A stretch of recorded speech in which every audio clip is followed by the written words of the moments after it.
Hi hello ನಮಸ್ಕಾರ. ನೀವು ನೋಡ್ತಾ ಇದ್ದೀರಾ ನ್ಯೂಸ್ 18 ಡಿಜಿಟಲ್. ನಾನು ದರ್ಶನ್ ನಾಯಕ್, ಉತ್ತರ ಕನ್ನಡ ಜಿಲ್ಲಾ ವರದಿಗಾರ. ವೀಕ್ಷಕರೇ, ಉತ್ತರ ಕನ್ನಡ ಜಿಲ್ಲೆ ಅಂದಮೇಲೆ ಇಲ್ಲಿನ ಹಚ್ಚ ಹಸುರಿನ ಪರಿಸರ, ಪ್ರಾಕೃತಿಕ ಸೌಂದರ್ಯ, ಸುತ್ತಲೂ ಹಚ್ಚ ಹಸುರಿನ ಪಶ್ಚಿಮ ಘಟ್ಟಗಳ ಸಾಲುಗಳು, ಅದ್ರ ಜೊತೆಗೆ ಅರಬ್ಬಿ ಸಮುದ್ರ, ಇಲ್ಲಿನ ಕರಾವಳಿಯ ಕಡಲ ತೀರಗಳು ಸಾಕಷ್ಟು ಪ್ರವಾಸಿಗರ ಕಣ್ಮನ ಸೆಳೀತಾ ಇರುವಂತದ್ದು.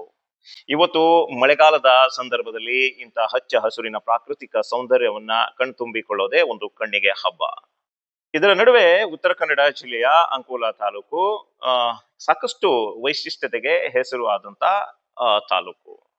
ಇಲ್ಲಿನ ಸುತ್ತಲಿರುವಂತ ಹಚ್ಚ ಹಸುರಿನ ಪ್ರಾಕೃತಿಕ ಸೌಂದರ್ಯ, ಅದ್ರ ಜೊತೆಗೆ ಸುತ್ತಲೂ ಇರುವಂತ ಕಡಲ ತೀರಗಳು ಎಂತ ಪ್ರವಾಸಿಗರನ್ನು ಎಂತವರನ್ನು ಮಂತ್ರಮುಗ್ಧರನ್ನಾಗಿ ಮಾಡತ್ತೆ.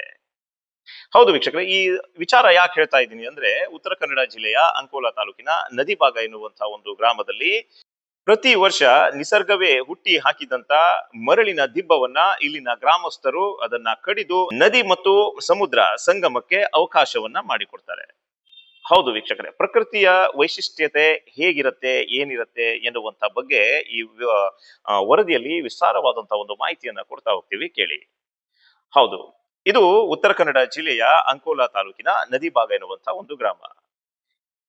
ಒಂದು ಭಾಗದಲ್ಲಿ ಸಮುದ್ರ, ಇನ್ನೊಂದು ಭಾಗದಲ್ಲಿ ನದಿ. ಇದನ್ನ ಪೂಜಗಿರಿ ನದಿ ಅಂತ ಕರೀತಾರೆ.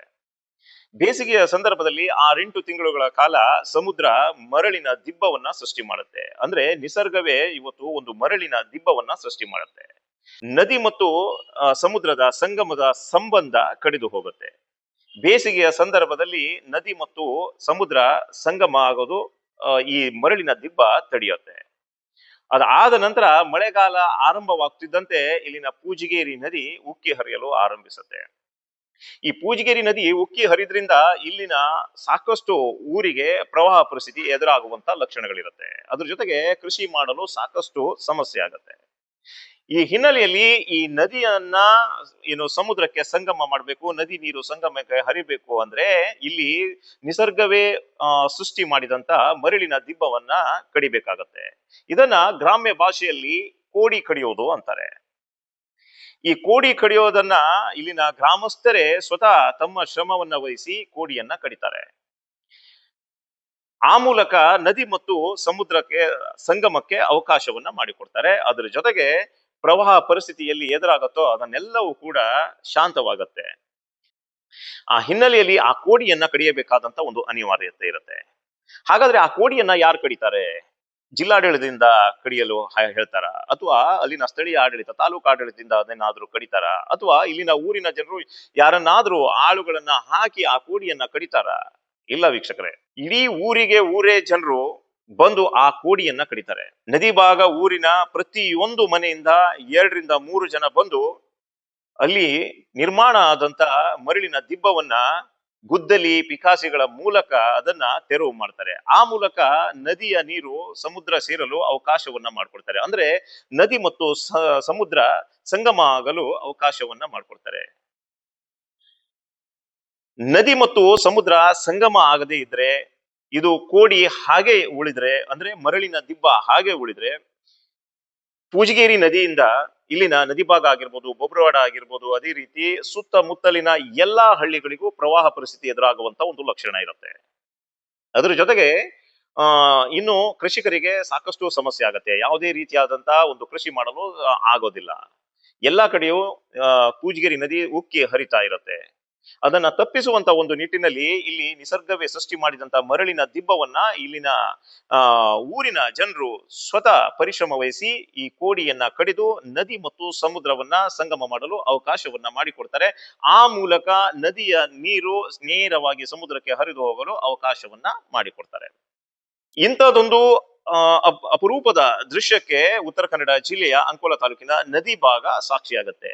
ಪ್ರತಿ ವರ್ಷವೂ ಕೂಡ ಇದೇ ರೀತಿಯಾಗಿ ಮಳೆಗಾಲದ ಒಂದು ಸಂದರ್ಭದಲ್ಲಿ ಕೋಡಿ ಕಡಿಯುವಂತ ಒಂದು ದೃಶ್ಯ ನೋಡಲು ಸಾಕಷ್ಟು ಜನರು ಕೂಡ ಬರ್ತಾರೆ. ಈ ಕೋಡಿಯನ್ನ ಕಡಿಯೋದರ ಮೂಲಕ, ಈ ಮರಳಿನ ದಿಬ್ಬವನ್ನ ತೆರವು ಮಾಡೋದರ ಮೂಲಕ ನದಿ ಮತ್ತು ಸಮುದ್ರ ಸಂಗಮವಾಗಿದೆ.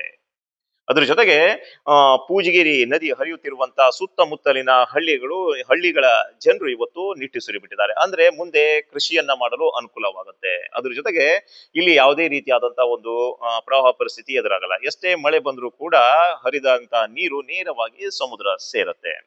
ಆ ಸಮುದ್ರ ಸೇರಲು ಅಡ್ಡಿಯಾಗಿದ್ದಂತ ಮರಳಿನ ದಿಬ್ಬ ಅಂದ್ರೆ ನಿಸರ್ಗವೇ ಮಾಡಿದಂತ ಮರಳಿನ ದಿಬ್ಬವನ್ನ ಇಲ್ಲಿನ ಊರಿನ ಜನರು ಅಂದ್ರೆ ನೂರಾರು ಯುವಕರು, ಅದೇ ರೀತಿ ವೃದ್ಧರು, ಇಲ್ಲಿ ಯಾವುದೇ ರೀತಿಯಾದಂತಹ ಒಂದು ಭೇದ ಭಾವ ಇಲ್ಲದೆ ಪಕ್ಕದ ಊರಿನವರು ಕೂಡ ಬಂದು ಇಲ್ಲಿ ಕೈ ಜೋಡಿಸ್ತಾರೆ. ಎಲ್ಲರೂ ಕೂಡ ಸ್ವಂತ ಪರಿಶ್ರಮದ ಮೂಲಕ ಯಾವುದೇ ಫಲಾಪೇಕ್ಷೆ ಇಲ್ಲದೆ ಆ ಕೋಡಿಯನ್ನ ಕಡಿಯುವುದು ನದಿ ಮತ್ತು ಸಮುದ್ರದ ಸಂಗಮಕ್ಕೆ ಅವಕಾಶವನ್ನ ಮಾಡಿಕೊಡ್ತಾರೆ. ಆ ಮೂಲಕ ಊರಿನ ಜನರು ನೆಮ್ಮದಿಯ ವಾತಾವರಣಕ್ಕೆ ಒಂದು ದಾರಿಯನ್ನ ಮಾಡಿಕೊಡ್ತಾರೆ. ವೀಕ್ಷಕರೇ, ಇಂಥ ಒಂದು ಅದ್ಭುತ ವೈಶಿಷ್ಟ್ಯತೆ, ಅದ್ಭುತ ದೃಶ್ಯ ಕಂಡು ಬರೋದು ಉತ್ತರ ಕನ್ನಡ ಜಿಲ್ಲೆಯ ಅಂಕೋಲಾ ತಾಲೂಕಿನ ನದಿ ಭಾಗದ ಕಡಲ ತೀರದಲ್ಲಿ ಮಾತ್ರ. ಯಾಕೆಂದ್ರೆ ಉತ್ತರ ಕನ್ನಡ ಜಿಲ್ಲೆಯ ಭಟ್ಕಳದಿಂದ ಕಾರವಾರದ ತುದಿಯವರೆಗೂ ಈ ರೀತಿಯಾದಂತಹ ಒಂದು ವೈಶಿಷ್ಟ್ಯತೆ ಕಂಡು ಬಂದಿಲ್ಲ. ಬರೇ ಇದು ಅಂಕೋಲಾ ತಾಲೂಕಿನ ನದಿ ಭಾಗ ಗ್ರಾಮದಲ್ಲಿ ಮಾತ್ರ ಇಂಥದ್ದೊಂದು ವೈಶಿಷ್ಟ್ಯತೆ ಕಂಡು ಬರುತ್ತೆ. ಅದ್ರ ಜೊತೆಗೆ ಪ್ರಕೃತಿ ಮತ್ತು ಇಲ್ಲಿನ ಜನರು ಸಂಬಂಧ ಹಾಸು ಹೊಕ್ಕಾಗಿದೆ ಎನ್ನುವಂತ ಬಗ್ಗೆ ಈ ಕೋಡಿ ಕಡಿಯುವಂತ ಒಂದು ದೃಶ್ಯವೇ ಸಾಕ್ಷಿ ಆಗತ್ತೆ. ಈ ಬಗ್ಗೆ ತಾಲೂಕಾಡಳಿತವಾಗ್ಲಿ ಅದೇ ರೀತಿ ಜಿಲ್ಲಾಡಳಿತದ ಒಂದು ಸಹಾಯವನ್ನ ಈ ಊರಿನ ಜನರು ಪಡೆದುಕೊಳ್ಳಲ್ಲ. ಮುಂದೆ ತಾಲೂಕಾಡಳಿತದ ಒಂದು ಸಹಾಯ ಬೇಕು ಎನ್ನುವಂತ ಬಗ್ಗೆ ಜನರು ಹೇಳ್ತಾ ಇರುವಂತದ್ದು. ಆ ಮೂಲಕ ತಾಲೂಕಾಡಳಿತ ಆಗಿರ್ಬೋದು, ಸ್ಥಳೀಯ ಗ್ರಾಮ ಪಂಚಾಯತ್ ಆಡಳಿತದವರು ಊರಿನ ಜನರಿಗೆ ಸಹಾಯವನ್ನ ಮಾಡಬೇಕಾದಂತ ಅವಶ್ಯಕತೆ ಮತ್ತು ಅನಿವಾರ್ಯತೆ ಇದೆ. ಒಟ್ಟಾರೆ ವೀಕ್ಷಕರೇ, ಪ್ರಕೃತಿ ಹೇಗೆ ತನ್ನ ವೈಶಿಷ್ಟ್ಯತೆಯನ್ನ ಹೊಂದಿರುತ್ತೆ, ಅದ್ರ ಜೊತೆಗೆ ಒಂದು ಮರಳಿನ ದಿಬ್ಬವನ್ನ ಪ್ರಕೃತಿಯೇ ಸೃಷ್ಟಿ ಮಾಡಿ ನದಿ ಮತ್ತು ಸಮುದ್ರದ ಸಂಗಮವನ್ನ ಹೇಗೆ ಕಡಿದು ಹಾಕತ್ತೆ, ಕಡಿದು ಹಾಕಿದಂತ ಸಂಬಂಧವನ್ನ ಕೂಡಿ ಕಡಿಯೋದರ ಮೂಲಕ ಊರಿನ ಜನರು ಹೇಗೆ ಸಂಗಮಕ್ಕೆ ಅವಕಾಶವನ್ನ ಮಾಡಿಕೊಡ್ತಾರೆ, ಆ ಮೂಲಕ ಊರಿನ ಜನರು ಹೇಗೆ ನೆಮ್ಮದಿಯ ವಾತಾವರಣಕ್ಕೆ ದಾರಿಯಾಗ್ತಾರೆ ಎನ್ನುವಂತ ಬಗ್ಗೆ ತಿಳಿಸುವಂತ ಒಂದು ಪ್ರಯತ್ನ. ಇನ್ನಷ್ಟು ಮಾಹಿತಿಯೊಂದಿಗೆ ಮತ್ತೆ ನಾವು ನಿಮಗೆ ಸಿಗ್ತಾ ಇರ್ತೀವಿ. ಅಲ್ಲಿ ತನಕ ನೋಡ್ತಾ ಇರಿ ನ್ಯೂಸ್ 18. ನಿರ್ಭೀತ, ನಿಷ್ಪಕ್ಷಪಾತ, ವಿಶ್ವಾಸಾರ್ಹ ಸುದ್ದಿಗಳಿಗೆ ಮತ್ತೊಂದು ಹೆಸರಾಗಿರುವ ನ್ಯೂಸ್ 18 ಕನ್ನಡ ಈಗ ಆಪ್ನಲ್ಲೂ ಲಭ್ಯವಿದೆ. ದಯವಿಟ್ಟು ಇಲ್ಲಿರುವ QR ಕೋಡ್ ಅನ್ನು ಸ್ಕ್ಯಾನ್ ಮಾಡಿಕೊಂಡು ಆಪ್ ಡೌನ್ಲೋಡ್ ಮಾಡೋದಕ್ಕೆ ಮರಿಬೇಡಿ. ನಿಮ್ಮ ಬೆಂಬಲ ಹೀಗೆ ಸದಾ ನಮ್ಮೊಂದಿಗಿರಲಿ. ಧನ್ಯವಾದ.